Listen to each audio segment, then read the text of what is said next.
प्रिय साथियों, आपको मेरा प्यार भरा नमस्कार। कोरोना से लड़ते लड़ते आज हमारा देश तीसरे महीने में प्रवेश कर गया है और अब सरकार ने काफ़ी चीज़ों में रियायती भी दी है, ढील भी दी है।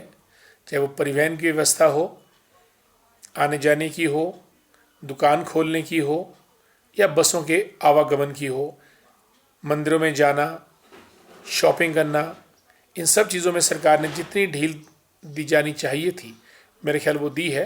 और हम सबको इन ढील का बुद्धिमत्ता के साथ और कड़ाई के साथ पालन करना चाहिए। साथियों, कोरोना की जो वैश्विक महामारी है, ये पूरे विश्व में चाइना से निकलकर अमेरिका, यूरोप के बड़े बड़े देश, इंग्लैंड, फ्रांस वगैरह, और अफ्रीकन कंट्रीज़, लैटिन अमेरिका और एशिया में भारत जैसे देशों पर इसने एक बहुत बड़ा कुठाराघात किया है, जिसके चलते हमारा समाज, हमारी आर्थिक शक्ति और हमारा रहन सहन, ये सब इतना बुरी तरह प्रभावित हुआ है कि इस दौर में जो मजदूर वर्ग था, गरीब असहाय लोग थे, उनके ऊपर बहुत विपदा आई और इनमें इतना सामर्थ्य नहीं था कि वो लोग इस चीज़ का डटकर मुकाबला कर सकते थे। परंतु फिर भी मेरा ये मानना है, पिछले 2 महीनों में इन सब लोगों ने अपने घरों के लिए कूच करते वक्त बहुत धैर्य रखा, बहुत संघर्ष किया और हर चीज़ का मुकाबला करते हुए इन दिनों को व्यतीत किया। मुझे मालूम है कि इन दिनों में बहुत से लोगों ने अपनी जानें दी, हादसे हुए, एक्सीडेंट्स हुए, लेकिन फिर भी सरकार की तरफ से जो कुछ बन सकता था वो उन्होंने किया। और मेरा ये मानना है कि लॉकडाउन का जो निर्णय लिया गया था सबसे पहले, वही अपने आप में एक बहुत बड़ा कदम था। जब पूरे भारत को बंद करने की कवायद के चलते लॉकडाउन किया था, और उस लॉकडाउन का परिणाम ये रहा कि आज हमारी जो डेथ्स हैं तकरीबन 5,000 के करीब पहुंची हैं और जो संक्रमित आंकड़ा है वो अब 2 लाख तक पहुंचने वाला है। और अगर आप और देशों की तुलना करें, स्पेन हो गया, इंग्लैंड हो गया, फ्रांस हो गया, अमेरिका में तो तकरीबन 1 लाख से क्रॉस ये आंकड़ा कर चुका है। तो इसके चलते भारत में कोरोना को कंट्रोल किया गया और मैं समझता हूँ कि प्रधानमंत्री नरेंद्र मोदी इस सब के लिए बधाई के पात्र हैं। और पूरे राष्ट्र की जहाँ बात होती है, मैं हिमाचल की भी बात करना चाहूँगा। हमारे मुख्यमंत्री आदरणीय जयराम ठाकुर जी ने बहुत बढ़िया तरीके से कोरोना को कंट्रोल करने का प्रयत्न किया और जितने भी हिमाचल के लोग बाहर भी रहते थे, वो लोग भी जो है वो आज हिमाचल में पहुँचे हैं, दूर दराज के क्षेत्रों से, जहाँ उनको खाने पीने की दिक्कत थी, रहने की दिक्कत थी। और प्रदेश सरकार ने जयराम ठाकुर जी के नेतृत्व में हर संभव प्रयास जुटाते हुए उनकी घर वापसी की।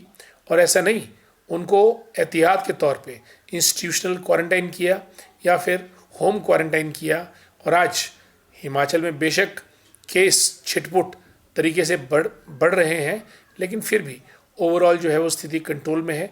और मैं समझता हूँ कि आगे भी जून जुलाई के महीने में ये स्थिति में थोड़ा बहुत आमूल चूल परिवर्तन होगा। अन्यथा कोरोना से लड़ने के लिए जहाँ सरकार डटी हुई है, मेरा ये मानना है कि हम लोगों को भी इस चीज़ को एक चैलेंज के रूप में लेते हुए हर संभव एहतियात बरतने चाहिए। जैसे कि 3 चीज़ें बहुत, मैं एक व्हाट्सएप का मैसेज पढ़ रहा था जिसमें SMS लिखा था, जिसमें आपका सैनिटाइज़र हो गया, मास्क हो गया, एंड वॉश योर हैंड्स हो गया, और डिस्टेंस बना के आप चलें। तो ये सब चीज़ों से जो है वो कोरोना का मुकाबला किया जा सकता है। लॉकडाउन खोलने का अभिप्राय ये नहीं है कि हम उन्मुक्त होकर, फ्री होकर जहाँ मर्जी समाज में जाएं, ऐसा नहीं है। अब सरकार से ज़्यादा जिम्मेवारी हम नागरिकों पे है और मेरा आपसे आग्रह रहेगा, या आपसे निवेदन रहेगा कि हम लोग इस कोरोना काल में एक महीना और पूरी सजगता के साथ, पूरी सतर्कता के साथ अपने आप को बचाएं। हमको अपने आप को बचाना ही पड़ेगा, अन्यथा छोटी सी सावधानी हटी तो बहुत बड़ी दुर्घटना घट सकती है। जहाँ तक शिमला ग्रामीण का प्रश्न है, शिमला ग्रामीण के अंदर हमारी जनता जनार्दन ने, भाजपा के कार्यकर्ताओं ने, स्वयंसेवी संस्थाओं ने बहुत ज़बरदस्त काम किया और जहाँ भी संभव हो सका, चाहे शोगी हो, घनाटी हो या सुन्नी हो, हर जगह कोई भूखा ना रहे उसके लिए खुद खाने का इंतज़ाम कार्यकर्ताओं ने किया, स्वयंसेवकों ने किया और बुद्धिजीवी वर्ग ने किया। और हिमाचल प्रदेश के कोविड फंड में भी डट के जितना भी दान हो सकता था देने का प्रयास किया। पीएम केयर्स उस फंड में भी डाला गया और ये बात बनी कि जो हमारे लोग दूर दराज के गांव में थे उन्होंने इस बात को बखूबी निभाया कि घर में रहकर किस किस्म से हम अपने आप को सुरक्षित रह सकें।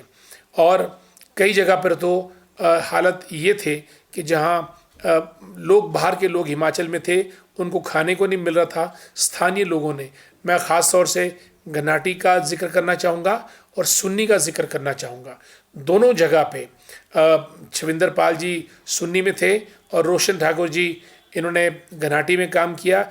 इनके साथ जितने भी फौज थी स्वयंसेवकों की, सब लोगों ने बहुत ज़बरदस्त काम करके हर भूखे को खाना प्रदान करने का प्रयत्न किया, जो अपने आप में एक बहुत बड़ा प्रयास रहा है। और इस कोरोना के काल में प्रकृति ने भी अपने आप को निहारा है, प्रकृति ने अपने आप को संवारा है। जल, जंगल, ज़मीन, वायु और आकाश, वायु, इन सब लोगों ने, इन सब जितने भी हमारे पंचभूत तत्व हैं, अपने आप को संवारने का प्रयत्न किया है। क्योंकि इंसान घर के अंदर कैद था, पशु पक्षी, जानवर, जीव जंतु, पेड़ पौधे, ये सब उन्मुक्त, उच्छृंद भाव से बाहर खुली हवा में सांस ले रहे थे। कहीं ना कहीं प्रकृति का हमको ये भी इशारा है कि इंसान, आपको संभलना पड़ेगा। अगर इसी तरीके से इंसान की ये निर्माण प्रक्रिया जारी रही तो किसी न किसी दिन प्रकृति का प्रकोप हम पे फिर आक्रमण कर सकता है। इसलिए हमको पूरी सजगता के साथ, पूरी सतर्कता के साथ आने वाले समय की चुनौतियों का सामना करना चाहिए। मैं इस वीडियो के माध्यम से अपने शिमला ग्रामीण के सभी कार्यकर्ताओं को, सभी हमारे समर्थकों को और सभी जनता जनार्दन का पुरजोर धन्यवाद करता हूं कि उन्होंने कोरोना के इस कली काल में अपने आप को धैर्य के साथ, निष्ठा के साथ बांधे रखा। और इस बात का मुझे संतोष है कि कहीं भी हमारे पूरे विधानसभा क्षेत्र में कहीं कोरोना से लेकर ज्यादती नहीं हुई और कोई ऐसा केस वहाँ पे नहीं आया। और ये उम्मीद करता हूँ मैं कि भविष्य में भी आप सब लोग इसी तरीके से आगे बढ़ते हुए, कोरोना को डिफीट करते हुए अपने क्षेत्र के लिए नए नए काम करते जाएंगे। जहाँ तक हमारा प्रश्न है, हम भी सरकार के साथ तालमेल बनाते हुए जो कुछ भी हमसे बन पाएगा और बन पा रहा है वो हम पूरे ज़ोर शोर से पूरे इलाके के लिए, इलाके की जनता जनार्दन के लिए करने का प्रयत्न करेंगे। इसके साथ कोई और हमारे लायक, हमारे यथा योग्य कोई सेवा हो तो आप हमसे संपर्क कर सकते हैं किसी भी तरीके से।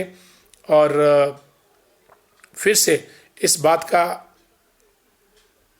उम्मीद रखते हुए कि भविष्य में फिर से हमारी मुलाकात होगी और हम कोरोना के इस आक्रमण को झेलते हुए, इसको डिफीट करते हुए, इससे जीत हासिल करते हुए एक नए समाज का नव निर्माण करने में पुनः सक्षम होंगे।